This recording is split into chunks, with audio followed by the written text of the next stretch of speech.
Hi everyone, आज हम breakout और ब्रेकडाउन्स पे बात करने वाले हैं। ज़्यादातर लोग साइडवेज मार्केट में फंस जाते हैं और मोस्टली मार्केट ना साइडवेज में ही चलता है। ट्रेंडिंग मार्केट तो आपको बहुत ही कम मिलेगा।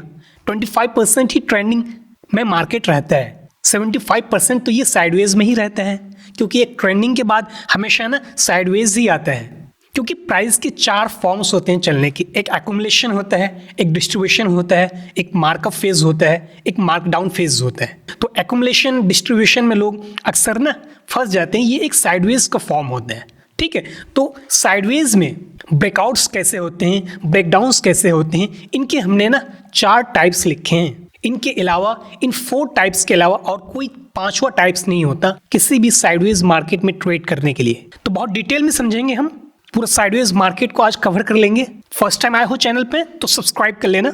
मैं ऑलरेडी बहुत क्वालिटी वाले लेक्चर्स अपलोड कर चुका हूं, अगर आपने नहीं देखी है तो देख लीजिएगा। So let's start. अब आप समझो, सबसे पहले ना हम इन ब्रेकआउट या ब्रेकडाउन का जो सबसे पहला टाइप है ना, that is the break and retest, ठीक है। अब ये ब्रेक एंड रिटेस्ट क्या होता है इसको समझते हैं हम, जिसको हम ब्रेकआउट विथ रिटेस्ट भी कह सकते हैं। सिंपल वर्ड्स में समझेंगे, कॉम्प्लिकेट नहीं करेंगे चीज़ों को, ताकि एक छोटे बच्चे को भी समझ आ जाए। अब आप समझो, एक साइडवेज मार्केट का फॉर्म कब होता है, साइडवेज का फॉर्मेशन किस तरीके से होता है। लेट्स सपोज मान लो कि ये एक प्राइस का बॉटम लेवल है, ठीक है। प्राइस यहाँ से ऊपर जाता है, एक हाई पॉइंट लगाता है, ठीक है ना। ये हाई लगाने के बाद प्राइस जब नीचे आता है ना, तो इस लो पॉइंट से जहाँ से प्राइस उठा था ना, इस लो को भी ब्रेक कर सकता है। मान लो इस तरह से इसने ब्रेक कर दिया, तो ये दूसरा लो बनाने के बाद ना वापस से प्राइस ऊपर जाता है और इस पिछले हाई को ना यहाँ पे इस तरीके से कैंडल की क्लोजिंग भी हो सकती है, या इस हाई पॉइंट को प्राइस जो है ना सिर्फ विक से भी ब्रेक कर सकता है, ठीक है। इस तरीके से भी ब्रेक कर सकता है। तो मेरा एक हाई ये हो गया, एक हाई ये हो गया, एक लो मेरा ये पॉइंट हो गया, एक लो पॉइंट मेरा ये पॉइंट हो गया, ठीक है ना। तो जब ये हाई बनाने के बाद ना प्राइस जब वापस से नीचे आता है और एक लो बनाता है, कोई ज़रूरी नहीं है कि ये लो ना अपना पिछला लो को ब्रेक ना करे।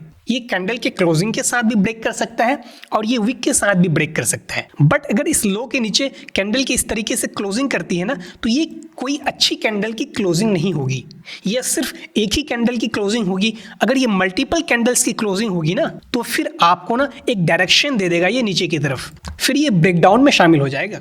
आप समझ पा रहे हो ना। या तो इस लो के नीचे अच्छी कैंडल की क्लोजिंग नहीं होनी चाहिए, एक इंडिसियन कैंडल की क्लोजिंग होनी चाहिए, या सिर्फ एक ही कैंडल की क्लोजिंग हो, तो वो भी एक साइडवेज मार्केट में ही कंसीडर किया जाएगा, ठीक है ना।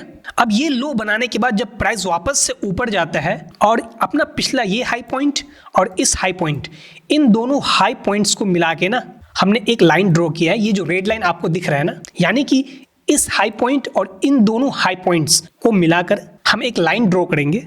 तो जब प्राइस इस लो पॉइंट से ऊपर जाएगा और इस रेड लाइन के ऊपर में अच्छी कैंडल की क्लोजिंग कर दे, यानी कि 2-3 कैंडल्स की इस तरह से क्लोजिंग कर दे ना, इस तरीके से 2-3 कैंडल्स की क्लोजिंग कर दे और वो इंडिसियन कैंडल ना हो, वो अच्छी कैंडल्स हो, तो वो एक वैलिड ब्रेकआउट माना जाएगा। हमने वैलिड ब्रेकआउट के क्या कंडीशंस बताए आपको, कि एक अच्छी कैंडल की क्लोजिंग होनी चाहिए, इंडिसिजन कैंडल्स नहीं होनी चाहिए, और सिर्फ एक ही कैंडल नहीं होनी चाहिए, यानी सिर्फ एक ही अच्छी कैंडल की क्लोजिंग नहीं चाहिए। एटलीस्ट 2 से ज़्यादा कैंडल्स की अच्छी कैंडल की क्लोजिंग चाहिए, जिसमें बॉडी बड़ी हो, विक छोटी हो, तो वो एक वैलिड ब्रेकआउट माना जाएगा। अदरवाइज वो इनवैलिड ब्रेकआउट होगा। अब समझो, आप जिस लेवल को, इस लेवल को ब्रेकआउट करके प्राइस यहाँ पे पहुंचा ना, तो हम सपोर्ट और रेजिस्टेंस के केस में हम क्या समझते हैं कि ये मेरा एक रेजिस्टेंस एरिया था, प्राइस इसी एरिया से वापस से नीचे गिरा था, फिर प्राइस वापस से ऊपर गया और इसी एरिया से रेजिस्ट होके फिर प्राइस वापस से नीचे आया, तो ये आपका ना एक रेजिस्टेंस एरिया बन चुका था। तो जब प्राइस यहाँ से ऊपर गया और इस रेजिस्टेंस एरिया को ब्रेक किया ना, तो ये रेजिस्टेंस क्या होता है, जब रेजिस्टेंस टूटता है ना, जब रेजिस्टेंस ब्रेक होता है, तो अब ये रेजिस्टेंस ना एज ए सपोर्ट काम करता है, और इसी को हम चेंज ऑफ पोलैरिटी बोलते हैं। इसको क्या बोलते हैं, चेंज ऑफ पोलैरिटी बोलते हैं, यानी कि एक रेजिस्टेंस जब सपोर्ट में कन्वर्ट होता है। आखिर ऐसा क्यों, इसके पीछे भी लॉजिक को समझते हैं हम, ठीक है। अब आप समझो, अब देखना, जब इस लेवल को यहाँ पे ब्रेक करता है ना, तो यहाँ पे ब्रेक करने के लिए ना बहुत ज़्यादा फोर्स की ज़रूरत होती है, इट मीन्स कि बहुत ज़्यादा ऑर्डर्स की ज़रूरत होती है। तो यहाँ जब बड़े ऑर्डर्स पड़ते हैं ना, तो सारे ऑर्डर्स तो एग्जीक्यूट नहीं हो पाते हैं ना उस प्राइस के लेवल पे, तो यहाँ पे ऑर्डर्स क्या हो जाते हैं, बच जाते हैं। तो प्राइस जब ये हाई लगाने के बाद वापस से जब प्राइस नीचे आता है ना, तो यहाँ पे तो ऑर्डर्स पड़े हैं ना, तो इसी लेवल को प्राइस रिटेस्ट करता है, दोबारा से टेस्ट करता है, यहाँ के ऑर्डर्स को पिक करता है और फिर वापस से प्राइस ऊपर चला जाता है। तो ये एक valid breakout with A retest कहलाता है। ठीक है, आई होप आपको फर्स्ट ब्रेकआउट का केस समझ में आया हो। हमने इसके पीछे सारी लॉजिक आपके साथ डिस्कस कर दी। ब्रेकआउट विथ रिटेस्ट में इस लेवल को ब्रेकआउट करने के बाद इसी लेवल को ना दोबारा से यहाँ पे टेस्ट किया जाता है, इसलिए इसको ब्रेकआउट विथ ए रिटेस्ट कहते हैं। अब हम दूसरा सिनेरियो को समझते हैं। मेरा दूसरा जो सिनेरियो है ना, वो ब्रेकआउट विदाउट ए रिटेस्ट है। विदाउट ए रिटेस्ट का क्या मतलब, इसको हम समझेंगे। आप ना ये जो फर्स्ट केस है ना, इसमें एक चीज़ और देखोगे, हमने आपको क्या बताया कि यहाँ पे ना बड़े प्लेयर्स के ऑर्डर्स पड़े होते हैं। जब वो ब्रेकआउट होता है तो वहाँ बड़े ऑर्डर्स पड़ते हैं, तो सारे ऑर्डर्स एग्जीक्यूट नहीं हो पाते हैं, इसीलिए इस लेवल को दोबारा से रिटेस्ट किया जाता है ताकि जो ऑर्डर्स बच चुके हैं ना वो फुलफिल हो जाए और फिर प्राइस वहाँ से ना ऊपर चला जाता है। तो यहाँ ना इस ब्रेकआउट लेवल पे ना आपको ऑर्डर्स भी दिखेंगे, यानी कि एज ए डिमांड वहाँ पे आपको दिखेगा। वहाँ पे जो डिमांड एंड सप्लाई के पैटर्न्स बनते हैं ना, वहाँ पे आपको दिखेंगे ऐसे केस में। ठीक है, लेकिन ये जो दूसरा केस है ना, ब्रेकआउट विदाउट ए रिटेस्ट, इसको हम समझते हैं। अब देखो इसके पीछे क्या लॉजिक है। जब एक प्राइस यहाँ से उठना शुरू हुआ ना, ये एक बॉटम लेवल हुआ, ठीक है, यहाँ से ऊपर गया, ये एक हाई पॉइंट बनाया, फिर यहाँ से प्राइस रेजिस्ट होता है, प्राइस नीचे आता है, ठीक है, एक लो बनाता है। कोई ज़रूरी नहीं है कि ये लो इस लो को ब्रेक ना कर सकता है ब्रेक। हमने पहले वाले टाइप में ये बात कही। जब दोबारा से प्राइस ऊपर जाता है ना, तो नियर बाई लगभग जो है ना इसी लेवल से प्राइस वापस से इस एरिया से रेजिस्ट होकर नीचे आता है। नीचे आने के बाद प्राइस फिर एक लो बनाता है। ठीक है, ये लो बनाने के बाद जब प्राइस तीसरी बार ऊपर जाता है ना, तो इस लेवल को, ये जो रेजिस्टेंस वाला लेवल है ना, बार बार जहां से प्राइस रेजिस्ट हो रहा था, जहां से प्राइस बार बार नीचे आ रहा था ना, तो इस लेवल को क्या करता है, ब्रेकआउट करता है और अच्छी कैंडल्स के साथ ब्रेकआउट करता है। अच्छी कैंडल्स होनी चाहिए, मैंने ये बात आपको पहले भी कही। तो ये आपका बुलिश ब्रेकआउट है, क्योंकि प्राइस ऊपर की तरफ ब्रेकआउट कर रहा है ना, तो ये बुलिश ब्रेकआउट में काउंट होगा। तो जब आपको एक बुलिश ब्रेकआउट मिल जाए, तो ये ब्रेकआउट होने के बाद, यानी कि प्राइस जब ये हाई लगाता है ना, ये हाई लगाने के बाद जब प्राइस वापस से नीचे आता है ना, तो प्राइस इस लेवल को भी ब्रेक कर देता है नीचे की तरफ। इसके पीछे क्या लॉजिक है, इस लेवल से वापस से प्राइस क्यों नहीं उठा? इस लेवल से तो उठना चाहिए था ना, ये एक रेजिस्टेंस एरिया था, इसी को दोबारा से जब प्राइस टेस्ट करता है तो ये एज ए सपोर्ट काम करेगा, बट यहाँ पे काम क्यों नहीं किया? प्राइस वापस से अंदर क्यों घुस गया? और फिर यहाँ पे जो अगर कोई डिमांड का फॉर्मेशन हुआ है ना, फिर यहाँ का डिमांड लेके प्राइस वापस से ऊपर उठता है। इसके पीछे रीजन ये है, अब आप समझो। जिस लेवल पे प्राइस ने ब्रेकआउट किया था ना, ये जो रेजिस्टेंस एरिया था ना, जब प्राइस ने यहाँ पे ब्रेकआउट किया ना, तो इस लेवल पे किसी डिमांड का फॉर्मेशन नहीं हुआ। अगर यहाँ पे किसी डिमांड का फॉर्मेशन होता है ना, तो प्राइस जब नीचे आया ना यहाँ से, तो इसी लेवल से वापस से उठ जाता। ये जो ब्रेकआउट लेवल है ना, जिसको हमने रेजिस्टेंस एरिया माना था पहले, जो एज ए बाद में सपोर्ट एक्ट करेगा, अगर इस सपोर्ट लेवल पे आपका प्राइस अगर डिमांड फॉर्म करके जा रहा है ना ऊपर, तो ही इस लेवल को रिटेस्ट करके प्राइस ऊपर भागेगा।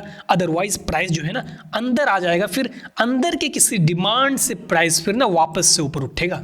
आई होप आपको ये बात समझ आई। तो ब्रेकआउट विथ रिटेस्ट और ब्रेकआउट विदाउट ए रिटेस्ट, इन दोनों के बीच का डिफरेंस आपको समझ आया ना। ब्रेकआउट विथ रिटेस्ट में डिमांड होना जरूरी है रेजिस्टेंस एरिया के पास। अगर डिमांड नहीं है तो प्राइस जो है ना फिर उस रेजिस्टेंस एरिया जो बाद में एज ए सपोर्ट एक्ट करेगा, वो काम नहीं करेगा। प्राइस अंदर आ जाएगा, फिर वहां अंदर किसी डिमांड को लेके फिर वापस से प्राइस ऊपर जाएगा। ये भी वैलिड ब्रेकआउट है। तो आपको देखना है कि रेजिस्टेंस एरिया पे किसी डिमांड का फॉर्मेशन हो रहा है या नहीं हो रहा है। ठीक है, तो हमने दो टाइप्स पढ़ लिए, एक ब्रेकआउट विथ ए रिटेस्ट और दूसरा हमने ब्रेकआउट विदाउट ए रिटेस्ट। अब हम तीसरे टाइप की ओर चलते हैं। तीसरा जो मेरा टाइप है that is the breakout with a hard retest. यहां हमने एक वर्ड यूज किया है, हार्ड रिटेस्ट। अब जो पहला हमने ब्रेकआउट विथ ए रिटेस्ट लिखा था और इस breakout with a hard retest, इन दोनों के बीच का डिफरेंस क्या है, इसको हम समझेंगे। ठीक है ना। अब आप समझो, जब प्राइस ये लो बनाने के बाद वापस से एक हाई लगाया, इस पॉइंट पे एक हाई लगाया ना, ये हाई लगाने के बाद प्राइस नीचे आता है, एक लो लगाता है। ये लो लगाने के बाद प्राइस वापस से ऊपर जाता है और इसी एरिया से लगभग जो है ना प्राइस वापस से रेजिस्ट होकर नीचे आता है।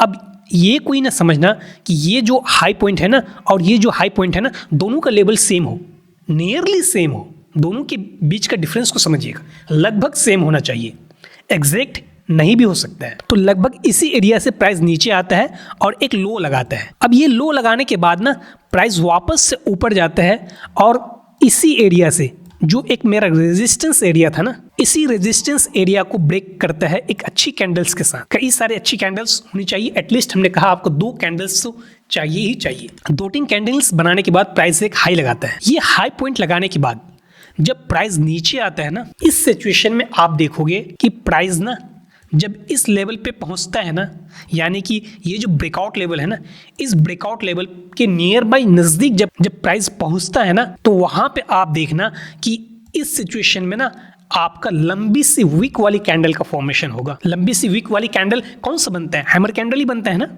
इसके अलावा दूसरा कैंडल तो कोई बनता नहीं है। तो यहाँ पे आपका लंबी सी वीक वाली कैंडल बनेगा, that is the hammer candle. और हैमर कैंडल में ये जो नीचे का वीक होगा ना, ये नीचे का वीक क्या शो कर रहा है कि नीचे से ना बहुत ज्यादा प्रेशर आ रहा है, बहुत ज्यादा रिजेक्शन आ रहा है बायर्स का। बायर्स नहीं चाह रहा है कि प्राइस इतना भी नीचे आ जाए, ठीक है, इसलिए आपको इतना नीचे बॉटम से आपको रिजेक्शन दिख रहा है, ठीक है। इस सिचुएशन में प्राइस जो है ना बहुत शार्प ऊपर मूव कर जाते हैं। ऐसे सिचुएशन को आप प्री डिटरमाइन कैसे करोगे? अब आप समझो कि ये जो ब्रेकआउट लेवल है ना, इस ब्रेकआउट लेवल से पहले, यानी कि प्राइस इस रेजिस्टेंस एरिया को ब्रेक करने से पहले, अगर इस एरिया पे ये जो ब्रेकआउट लेवल है ना, इस एरिया पे अगर प्राइस कंसोलिडेट करने लग जाए कुछ इस तरीके से, यानी कि प्राइस इस बॉटम से तो उठा, अच्छी तरीके से प्राइस ऊपर जा रहा था, लेकिन जो ही इस रेजिस्टेंस एरिया के नजदीक पहुंचाना, प्राइस क्या हो गया? आपका साइडवेज हो गया। अगर प्राइस इस रेजिस्टेंस एरिया के नजदीक साइडवेज हो जाता है और साइडवेज होके ब्रेकआउट करता है, यानी कि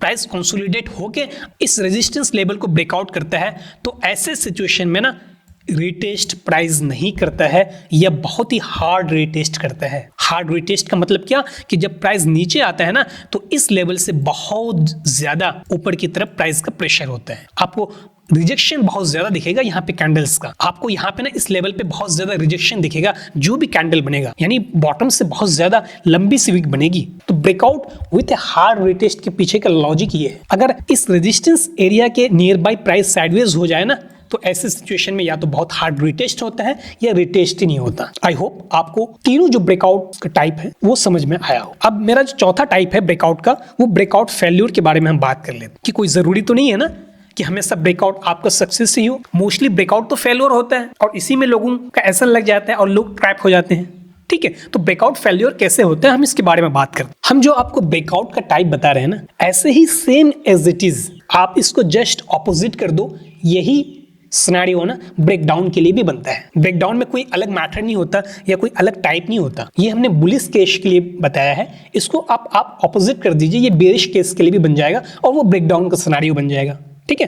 तो अब हम ब्रेकआउट फेल्योर के बारे में बात करते हैं कि ब्रेकआउट फेल्योर कैसे होता है। हम कैसे समझें कि ब्रेकआउट ये वैलिड है, कौन सा ब्रेकआउट इनवैलिड है। अब आप समझिए, ये एक प्राइस का लो पॉइंट है, इस लो पॉइंट से प्राइस ऊपर उठा, एक ये हाई पॉइंट बनाया। हाई पॉइंट बनाने के बाद जब प्राइस नीचे आता है, एक लो बनाता है। ये लो बनाने के बाद जब दोबारा से वापस ऊपर उठता है ना प्राइस, तो लगभग इसी लेवल से प्राइस को वापस से रिजेक्शन मिलता है और प्राइस नीचे आ जाता है। ये बात ठीक है ना, हमने पहले भी ये बात। तो ये एक मेरा तीसरा लो का फॉर्मेशन होता है। तो ये थर्ड लो फॉर्म करने के बाद जब प्राइस ऊपर जाता है ना ब्रेकआउट करने के लिए, अब आप समझना मेन चीज यहीं पे है। जब ये थर्ड लो फॉर्म करने के बाद प्राइस ऊपर जाता है ना, तो अब आप देखना कि प्राइस ना बड़ी बड़ी कैंडल्स बना के, ये जो बड़ी बड़ी कैंडल्स है ना, जिसको हम पावर मूव भी कह सकते हैं, यानी कि जिसकी बॉडी क्या हो, बड़ी बड़ी हो, तो प्राइस क्या करता है, बड़ी बड़ी कैंडल्स के साथ ना ऊपर आता है और इस एरिया को, ये जो रेजिस्टेंस लेवल है ना, इसको ब्रेक करता है। यानी कि बड़ी कैंडल्स के साथ इस रेजिस्टेंस एरिया को ब्रेक करता है। तो बड़ी कैंडल्स देख के तो भाई सबको ये समझेगा कि प्राइस में बहुत ज्यादा प्रेशर आ चुका है, यानी कि बाइंग प्रेशर बहुत ज्यादा है। अब हम यहाँ से बाई कर लेते हैं, इस लेवल से बाई कर लेते हैं। जब प्राइस नीचे आएगा रिटेस्ट करने, हम तो यही सोचेंगे ना कि बड़ी बड़ी कैंडल्स बना है तो बड़े ऑर्डर्स पड़े होंगे। मोस्टली लोगों का तो यही थिंकिंग होता है कि प्राइस इतना ऊपर तेजी से जा रहा है, कहीं प्राइस ऊपर भाग ना जाए यहाँ से, तो हम यहाँ पे बाई कर लेते हैं, ठीक है। और प्राइस क्या करता है ऐसे सिचुएशन में, पूरा का पूरा नीचे आ जाता है जहां से प्राइस वापस से ऊपर उठा था ब्रेकआउट करने के लिए। तो आपको क्या करना है, जब इस रेजिस्टेंस एरिया को अगर बड़ी कैंडल्स के साथ प्राइस ब्रेक करे तो ऐसे सिचुएशन में आपको समझ जाना है कि ये ब्रेकआउट फेल्योर है, क्योंकि ब्रेकआउट कभी भी बड़ी कैंडल्स के साथ नहीं होनी चाहिए, हमेशा एक नॉर्मल कैंडल के साथ ब्रेकआउट होनी चाहिए। बड़ी कैंडल्स का मतलब कि बड़ी बॉडी, बड़ी बड़ी कैंडल्स बनती है ना चार्ट पे, कभी कभी आप देखोगे तो बड़ी कैंडल्स के साथ प्राइस इस रेजिस्टेंस एरिया को ब्रेकआउट नहीं करे तभी वो वैलिड ब्रेकआउट हो सकता है। अदरवाइज अगर ये बड़ी कैंडल्स के साथ इस लेवल को ब्रेकआउट करता है तो जब प्राइस नीचे आएगा ना, कभी भी इस सपोर्ट एरिया पे जो पहले रेजिस्टेंस एरिया था, आप यहाँ पे बाई मत कीजिए, प्राइस जो है ना पूरा का पूरा अंदर आ जाएगा। तो आपको ये ध्यान रखना है कि ब्रेकआउट किन कैंडल्स से हो रहा है, क्या नॉर्मल कैंडल से हो रहा है, क्या इंडिसियन कैंडल से हो रहा है, या बड़ी बड़ी बॉडी वाली कैंडल्स से ब्रेकआउट हो रहा है। तो ये फेक मूव होता है अगर बड़ी कैंडल्स के साथ प्राइस ब्रेक करता है तो, ठीक है। तो आपको ऐसे सिचुएशन को ना अवॉइड करना चाहिए। तो हमने चारों टाइप्स ब्रेकआउट के आपके साथ डिस्कस कर दिए। यही सारा सिनेरियोज ना ब्रेक डाउन के लिए होता है, आप इसको जस्ट ऑपोजिट कर देना। आई होप आपको सारी चीजें समझ आई। कोई भी प्रॉब्लम हो, कोई भी डाउट्स हो तो आप कमेंट सेक्शन में बिंदास पूछ लेना। लाइक कर देना अगर आपने नहीं किया है तो, और अगर सब्सक्राइब नहीं कर रखा है तो सब्सक्राइब कर लेना। मैं जब भी लेक्चर्स अपलोड करूँ ना, आपको तुरंत नोटिफिकेशन मिल जाए, ठीक है। See you in the next one, bye.